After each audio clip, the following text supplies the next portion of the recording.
आम आदमी पार्टी के सांसद संजय सिंह को मिली जमानत। क्या अरविंद केजरीवाल को भी मिल सकेगी राहत?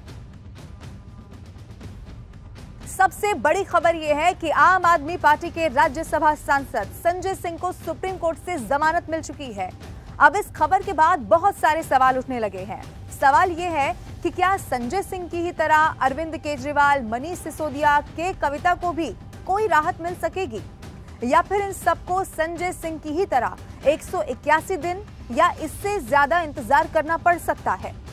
आज ये बहुत सारे सवाल हैं जिनका जवाब ढूंढने की कोशिश करते हैं और आज की सबसे बड़ी खबर के साथ शुरू करते हैं बात चुनाव की। 181 दिन के बाद आखिर ऐसा क्या हुआ कि संजय सिंह को जेल से बाहर आने की इजाजत मिल गई, और आखिर क्यों ईडी ने इस बार इसका विरोध नहीं किया?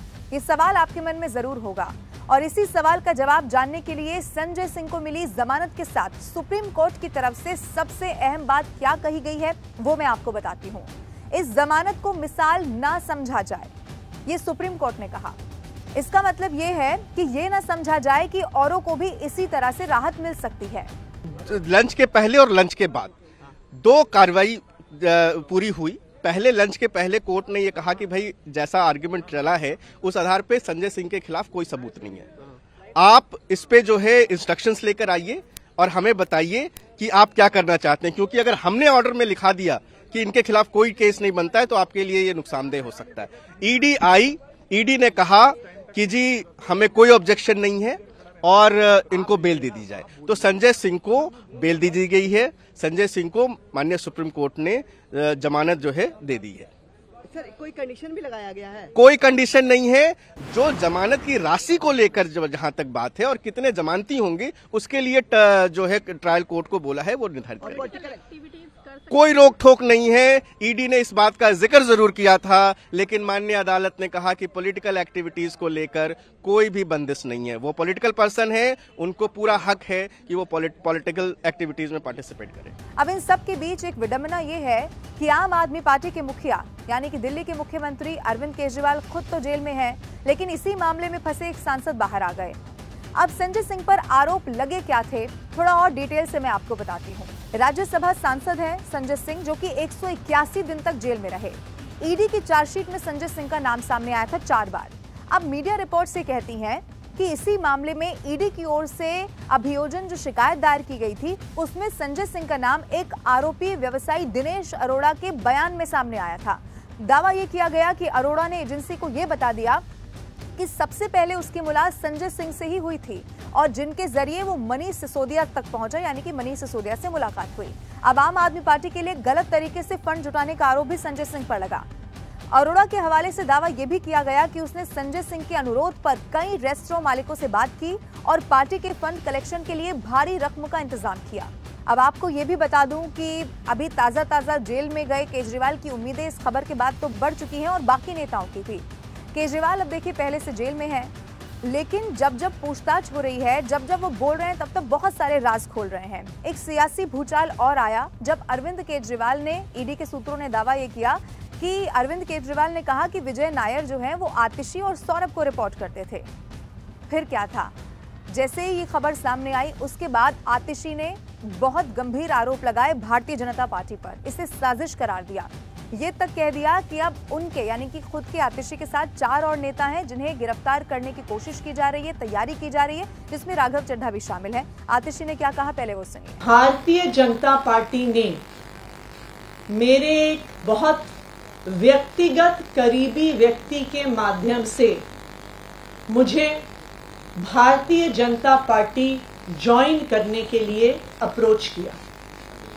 मुझे ये कहा गया कि या तो मैं भारतीय जनता पार्टी ज्वाइन कर लूं, अपना पॉलिटिकल करियर बचा लूं, अपना पॉलिटिकल करियर बढ़ा लूं, और अगर भारतीय जनता पार्टी नहीं ज्वाइन करी तो आने वाले 1 महीने में ईडी द्वारा मुझे गिरफ्तार कर लिया जाएगा। ये एक मेरे बहुत करीबी व्यक्ति के माध्यम से मुझे बताया गया। उन्होंने कहा कि प्रधानमंत्री नरेंद्र मोदी जी और भारतीय जनता पार्टी ने अपना मन बना लिया है कि आम आदमी पार्टी को और उसके सभी नेताओं को अब वो कुचलना चाहते हैं, खत्म करना चाहते हैं। पहले उन्होंने आम आदमी पार्टी के सारे शीर्ष नेतृत्व को अरेस्ट करके जेल में डाल दिया। पहले सत्येंद्र जैन जी की गिरफ्तारी हुई, फिर मनीष सिसोदिया जी की गिरफ्तारी हुई, फिर संजय सिंह जी की गिरफ्तारी हुई और अब दिल्ली के मुख्यमंत्री अरविंद केजरीवाल जी को भी गिरफ्तार कर लिया गया है। अब भारतीय जनता पार्टी का ये इरादा है कि आने वाले 2 महीने में लोकसभा चुनाव से पहले वो आम आदमी पार्टी के 4 और नेताओं को गिरफ्तार करने वाले हैं। वो मुझे गिरफ्तार करेंगे, वो सौरभ भारद्वाज को गिरफ्तार करेंगे, वो दुर्गेश पाठक को गिरफ्तार करेंगे और वो राघव चड्ढा को गिरफ्तार करेंगे। भारतीय जनता पार्टी ने ये उम्मीद करी थी कि अरविंद केजरीवाल जी की गिरफ्तारी के बाद आम आदमी पार्टी बिखर जाएगी, आम आदमी पार्टी टूट जाएगी, आम आदमी पार्टी का मोरल डाउन हो जाएगा। अब आतिशी के इस बयान के बाद राजनीतिक विश्लेषकों का मानना यह भी है कि अगर सच में ऐसा हो गया जैसा आतिशी कह रही हैं, या फिर कोई ऐसी स्थिति जिसमें अरविंद केजरीवाल को सच में जो मुख्यमंत्री पद की जिम्मेदारी है वो किसी और को सौंपनी पड़ गई, तो फिर बाहर आखिर बचेगा कौन?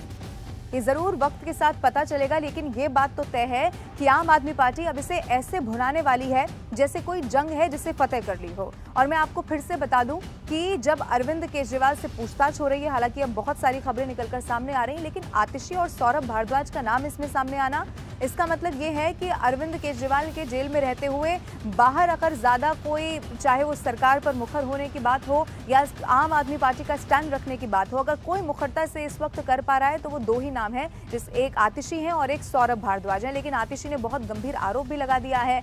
अब दूसरी तरफ आप ये भी देख लीजिए कि राजनीतिक जो प्रतिक्रियाएं हैं इसको लेकर वो ऐसे आने लगी हैं कि देखिए संजय सिंह तो निर्दोष थे, इसीलिए संजय सिंह को आखिरकार सुप्रीम कोर्ट को जमानत देनी पड़ी है, और ये वही विपक्ष है जो रह रहकर जांच एजेंसियों पर आरोप लगाते रहे हैं और सीधे सीधे बीजेपी पर निशाना साधते रहे हैं। लेकिन ये ऐसे वक्त में सब कुछ होना जब लोकसभा चुनाव इतने करीब है, और इसका चुनाव पर क्या असर होता है ये जरूर वक्त बताएगा, और इसके लिए देखना होगा कि आने वाले समय में चुनावी नतीजों में भी क्या इसका कोई असर हो पाता है क्या। लेकिन ऐसी हर खबर के लिए न्यूज़ 18 इंडिया के YouTube चैनल को अगर अभी तक भी आपने सब्सक्राइब नहीं किया है तो अभी कर लीजिए, और ये वीडियो आपको कैसा लगा कमेंट करके जरूर बताइए।